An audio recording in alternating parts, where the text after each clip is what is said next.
എന്താണ് കേരള ബ്ലാസ്റ്റേഴ്സ് കാണിക്കുന്നതെന്ന് ഒരു പിടിയും കിട്ടുന്നില്ല. കാരണം എല്ലാ പ്ലേസും തായ്ലൻഡിൽ വരുമെന്നായിരുന്നു കേരള ബ്ലാസ്റ്റേഴ്സ് മാനേജ്മെൻറ്റ് അറിയിച്ചിരുന്നത്. പക്ഷേ ഇപ്പോൾ എല്ലാ പ്ലേസും കൊച്ചിയിലേക്ക് വരികയാണ്. കഴിഞ്ഞ ദിവസം നമ്മുടെ അമാബിയ എന്ന് പറയുന്ന ആ ഒരു പ്ലെയർ കൊച്ചി വന്നു. എന്തായാലും ഇപ്പോൾ ജോഷുവ സട്ടീരിയും കൊച്ചിയിലേക്ക് വന്നിട്ടുണ്ട്. അദ്ദേഹം ഗ്രൗണ്ടിലൊക്കെ നിൽക്കുന്ന പിക്ചർ നമ്മളെല്ലാം കണ്ടതാണ്. ഇപ്പോൾ ജോഷുവ സട്ടീരിയുടെ കാര്യം നോക്കി കഴിഞ്ഞാൽ അദ്ദേഹത്തെ സൈൻ ചെയ്യുന്ന കേരള ബ്ലാസ്റ്റേഴ്സ് പറയാൻ സാധിക്കില്ല. കാരണം ഓൾറെഡി അദ്ദേഹം സൈഡാണ്. കോൺട്രാക്ട് എക്സ്റ്റെൻഡ് ചെയ്തൊന്നും പറയാൻ സാധിക്കില്ല. കാരണം അദ്ദേഹത്തിൻ്റെ കോൺട്രാക്ട് 2025 വരെയുണ്ട്. സോ അതുകൊണ്ടായിരിക്കാം അദ്ദേഹം ആ ഒരു പിച്ചിൽ നിൽക്കുന്ന അല്ലെങ്കിൽ കൊച്ചി വന്നൊരു പിക്ചർ ഇട്ടേക്കുന്നത്. ഇത് അടുത്ത സീസണിൽ അദ്ദേഹം ഉണ്ട് എന്ന് കാണിക്കാനായിരിക്കും. സോ ഇതുവരെയുള്ള കേരള ബ്ലാസ്റ്റേഴ്സിൻ്റെ ഫോറിൻ നിരയുടെ കാര്യം നോക്കുകയാണെങ്കിൽ അഡ്രിയാലോണ മാത്രമേ ഉള്ളൂ 100% കൺഫേം ആയിട്ടിരിക്കുന്നത്.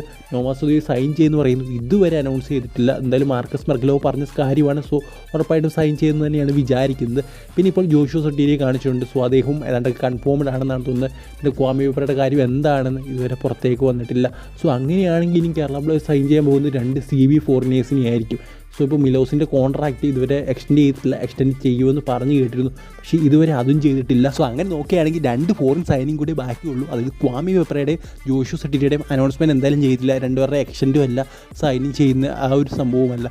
സോ അവർ അനൗൺസ്മെൻറ്റ് ഉണ്ടാകാൻ സാധ്യത വളരെയധികം കുറവാണ്. ഒന്നെങ്കിൽ മിലോസ് ഡിഞ്ചിച്ചിൻ്റെ ഒരു കോൺട്രാക്ട് എക്സ്റ്റൻഷൻ, അല്ലെങ്കിൽ അദ്ദേഹത്തിന് പകരം മറ്റൊരു പുതിയ താരത്തെ സൈൻ ചെയ്തു. അങ്ങനെ 2 CBയുടെ സൈനിങ്ങോടെ എനിക്ക് തോന്നുന്നു ഇനിയും വരാവുള്ളൂ. പിന്നെ നോവയുടെ നമ്മൾ അറിഞ്ഞ കാര്യമാണ്. അദ്ദേഹം എന്തായാലും കേരള ബ്ലാസ്റ്റേഴ്സ് ഉണ്ട്, മാർക്കസ് പറഞ്ഞ കാര്യമാണ്. സോ അതിൽ വലിയ ചേഞ്ചൊന്നും ഉണ്ടാകാൻ പോകുന്നില്ല.